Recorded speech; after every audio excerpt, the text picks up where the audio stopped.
Bonjour, bienvenue dans votre podcast Maman sans filtre qui donne la parole aux mamans sans tabou et sans détour. Aujourd'hui, nous recevons une maman dont le mari est militaire. Entre les longues absences liées à son poste et la gestion du quotidien, elle porte presque tout à bout de bras. Elle nous raconte avec sincérité ce que cela signifie d'élever un enfant, souvent seul, tout en gardant le cap et le sourire. Bonjour Nadine.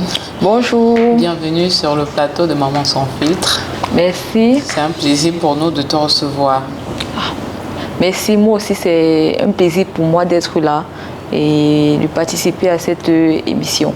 Alors Nadine, il y a un tout petit exercice que toutes les mamans qui passent sur le plateau de Maman sans filtre font à l'entame de l'émission. Il s'agit de se présenter tout simplement pour que ceux qui nous regardent sachent qui tu es. Donc, qui est Nadine? Alors Nadine a 26 ans. Elle est diplômée ingénieure en chimie industrielle et environnement, maman d'une petite princesse de 6 ans et en même temps épouse d'un officier de l'armée militaire. Ok. Alors tu sais qu'ici nous on parle maternité, on parle expérience de maman et tout, donc on partage nos expériences sur ce plateau et on va aller tout de suite dans le sujet de la maternité. Je vais te demander, la première question que je vais te poser, c'est à quel moment de ta vie tu es tombée enceinte? Je suis tombée enceinte lorsque je faisais 4e année du cycle ingénieur. Voilà. Comment est-ce que tu as appris ta grossesse? Quelle a été ta réaction? Enfin, je veux savoir un peu comment ça s'est passé.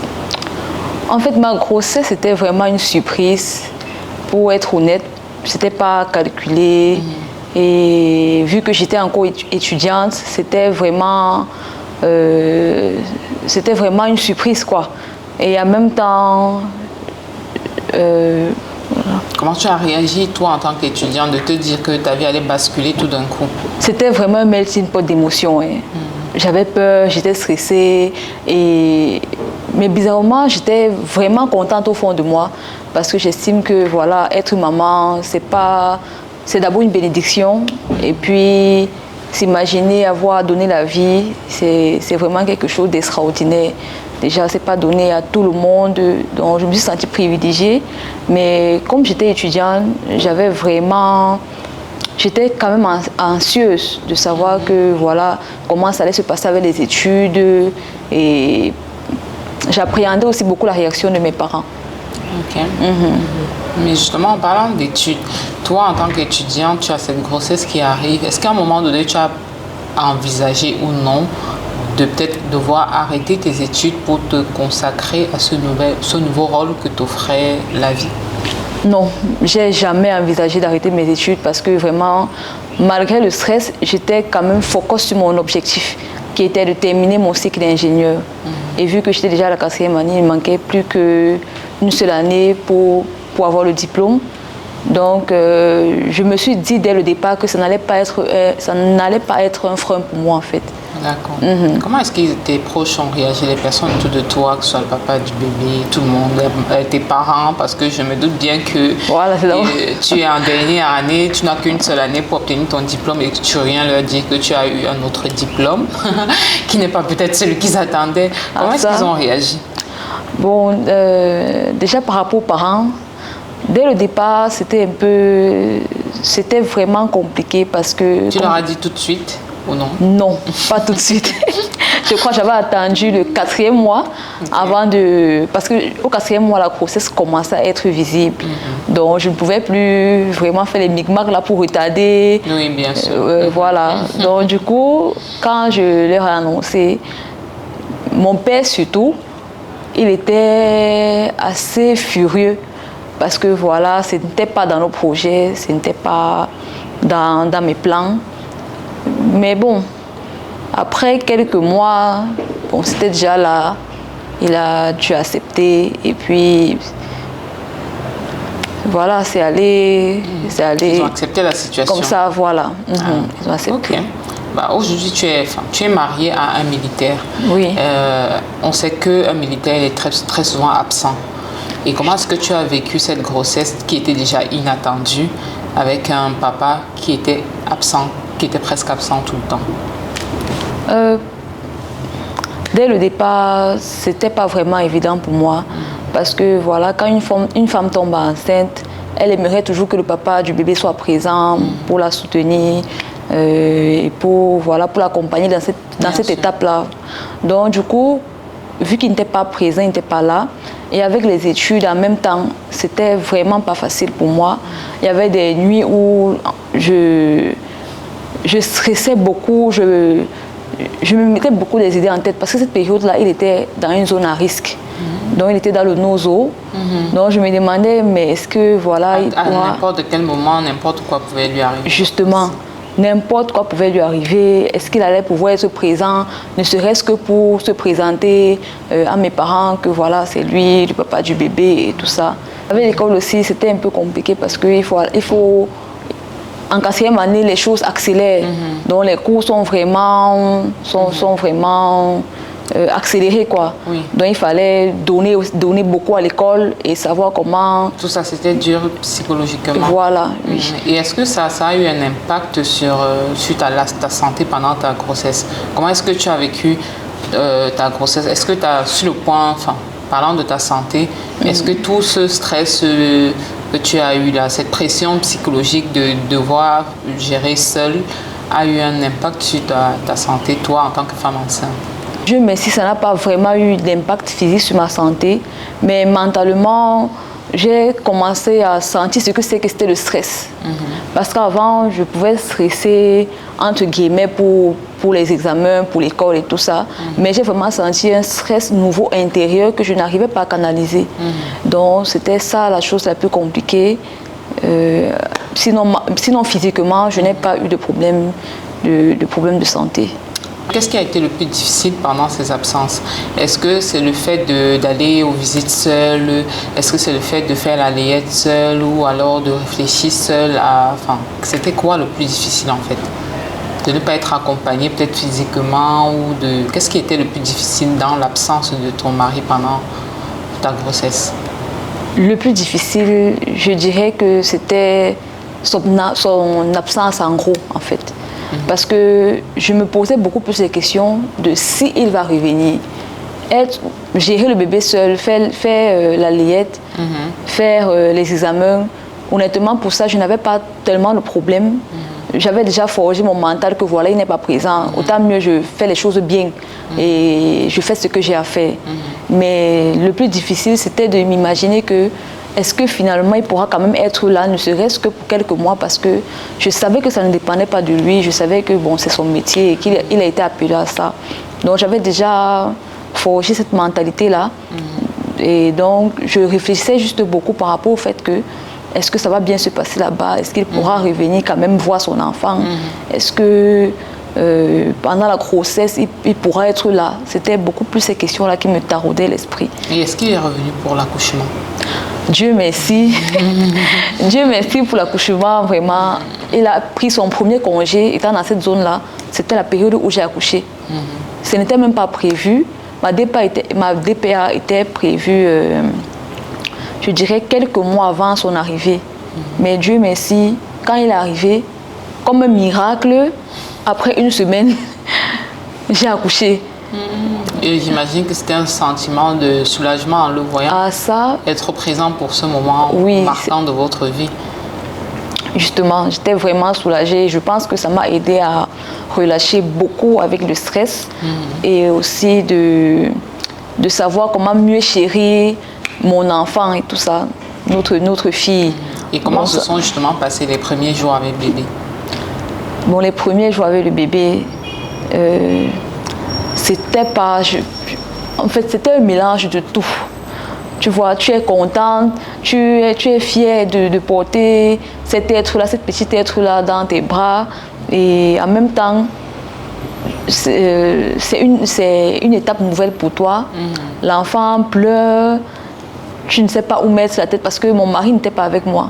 Bon, quand je dis mon mari, à l'époque, il n'était pas encore mon mari. Mais voilà, il n'était pas avec moi. Moi, j'étais obligée de retourner chez mes parents parce que, bon, avant je vivais seule. Donc, avec il fallait une aide. Oui, il fallait que tu sois entourée de proches pour t'aider. Justement, voilà. Donc pendant la période de l'accouchement, j'étais avec mes parents. Ça veut dire que tu as quand même beaucoup de personnes autour de toi quand tu as... Oui, j'ai quand même eu, oui, mais des gens autour de moi, surtout ma maman, qui m'a beaucoup aidée. Voilà.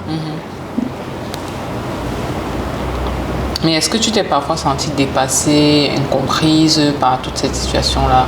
Dès le départ... Il y a eu des moments comme ça.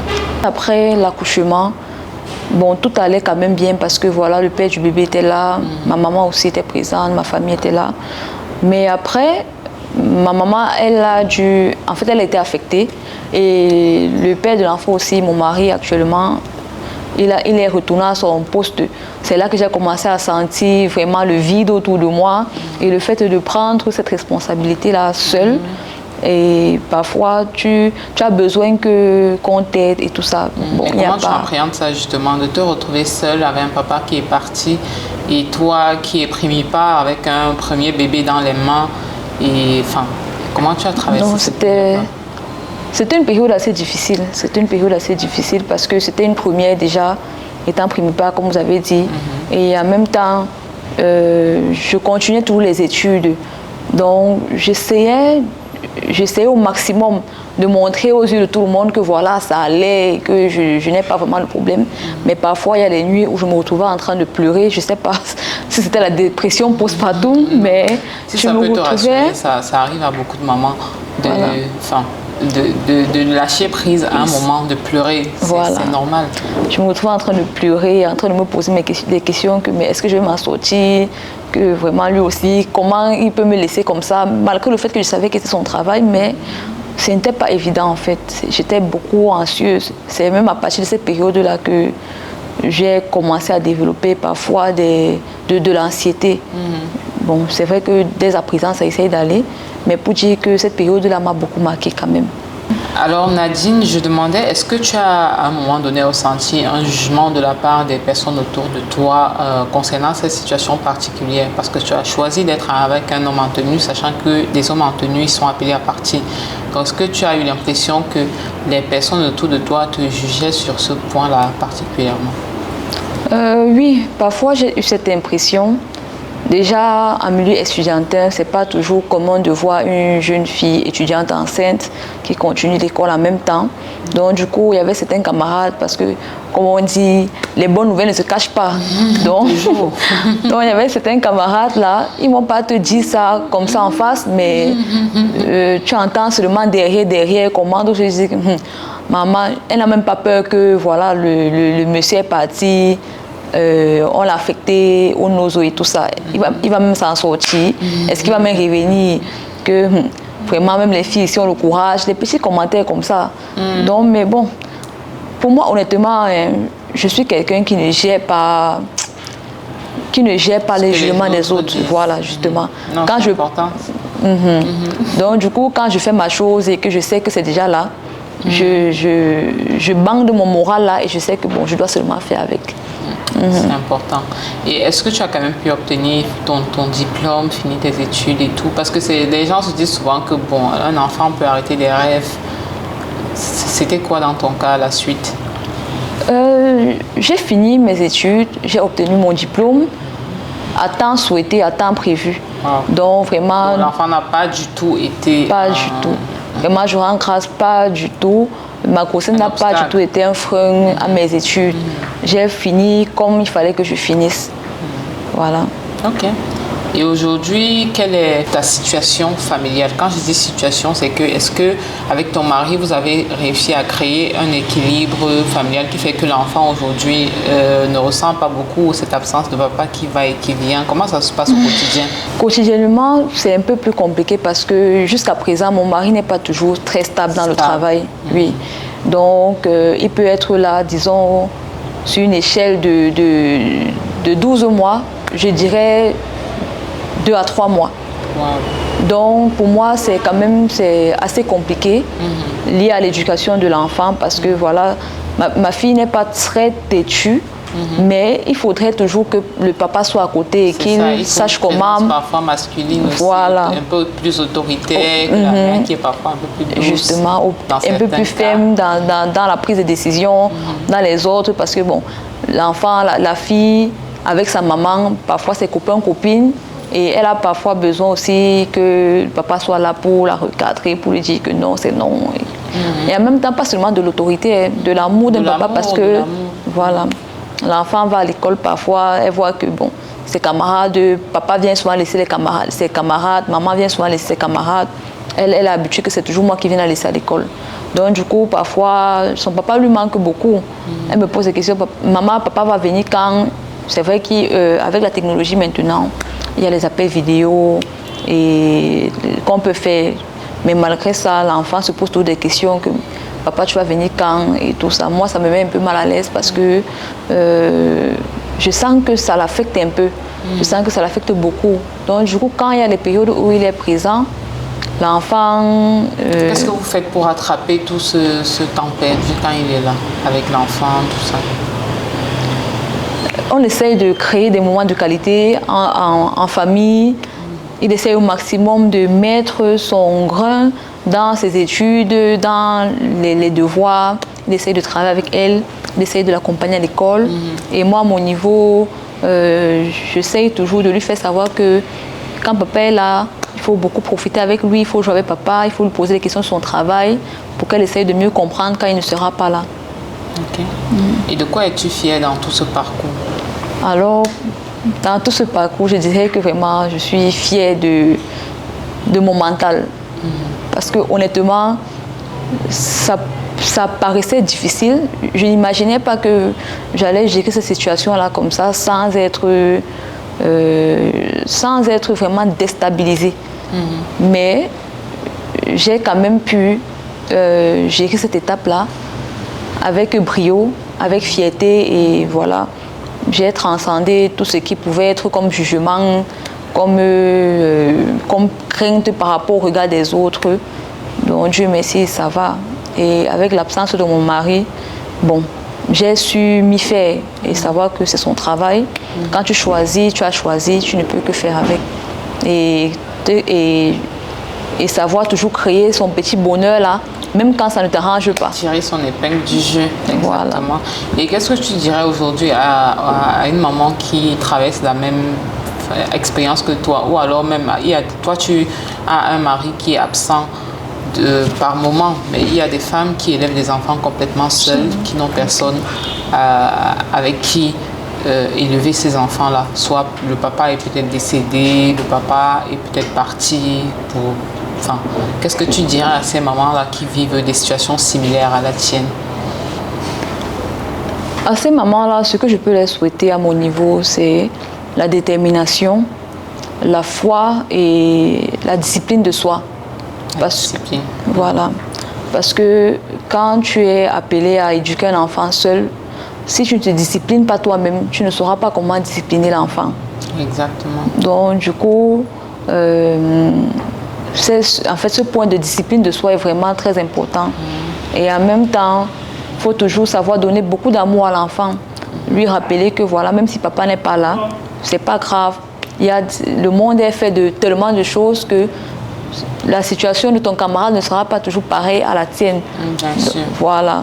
Donc, il faut toujours apprendre à aimer sa vie, à apprécier les petits moments de bonheur qu'on peut avoir, voilà. Et en profiter surtout, parce que effectivement ça pousse vraiment à se remettre en question, parce que parfois tu as des personnes qui ont tout ça et qui sur le coup ne voient pas à quel point ils peuvent être chanceux d'avoir une famille complète, d'être avec papa, maman, enfant dans une même maison, de vivre ce cocon familial là. Vraiment. Alors qu'il y a des personnes même qui donneraient tout, ne serait-ce que pour avoir un papa un week-end ou pour avoir une maman un week-end ou 2 jours par semaine.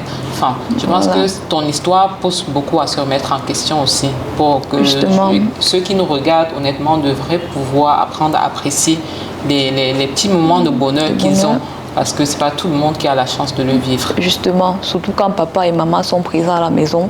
Parfois, les enfants ou les adolescents peuvent s'en plaindre, mais ce sont vraiment des moments à chérir. C'est ça. Parce qu'il y a certains qui, comme vous l'avez dit, qui prient même pour avoir ces moments-là. Qui ne l'ont pas. Voilà. En tout cas, merci beaucoup Nadine d'être passée sur le plateau de Maman sans filtre. Ton histoire nous touche beaucoup, ça nous édifie également. Et on ne va pas te laisser partir comme ça. On a une petite surprise pour toi. Merci. Bien sûr, parce que on a une petite surprise pour toi. Donc, on a ce cadeau de la part des laboratoires Biopharma à travers de sa marque Mobi Maman.